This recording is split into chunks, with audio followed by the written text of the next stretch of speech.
ঢাকাই চলচ্চিত্রের জনপ্রিয় তারকা দম্পতি ওমর সানি ও মৌসুমী আবারও প্রমাণ করলেন সময়ের সঙ্গে সঙ্গে তাদের সম্পর্কের বন্ধন আরও দৃঢ় হয়েছে।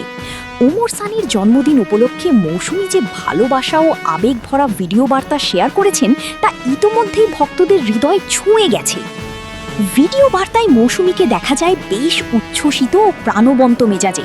স্বামীর প্রতি গভীর ভালোবাসা প্রকাশ করে তিনি বলেন, শুভ জন্মদিন সানি, তোমাকে অনেক অনেক শুভেচ্ছা। তুমি আমার জীবনে বটগাছের মতো হয়ে সব সময় আমাদের আগলে রাখো। তার এই কথায় স্পষ্ট হয়ে ওঠে স্বামীর প্রতি নির্ভরতা ও শ্রদ্ধা। শুধু স্বামীই নন, ওমর সানির মায়ের প্রতিও কৃতজ্ঞতা প্রকাশ করেছেন মৌসুমী।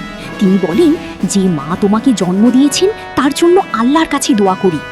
এই অংশটি ভক্তদের কাছে বিশেষভাবে প্রশংসিত হয়েছে, কারণ এতে পারিবারিক মূল্যবোধ ও সম্মানের প্রতিফলন দেখা যায়।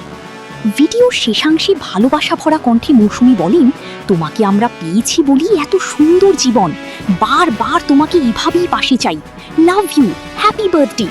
তার এই আবেগঘন বার্তা সামাজিক যোগাযোগ মাধ্যমে ব্যাপক সাড়া ফেলেছে। দীর্ঘদিনের ক্যারিয়ারে পর্দার রোম্যান্সকে বাস্তব জীবনে সফলভাবে ধরে রেখেছেন এই তারকা দম্পতি। তাদের সম্পর্ক অনেকের জন্য অনুপ্রেরণা। ভক্তরাও প্রিয় নায়ক ওমর সানির জন্মদিনের শুভেচ্ছা ও ভালোবাসায় ভরিয়ে দিচ্ছেন, যা প্রমাণ করে তাদের জনপ্রিয়তা এখনও অটুট।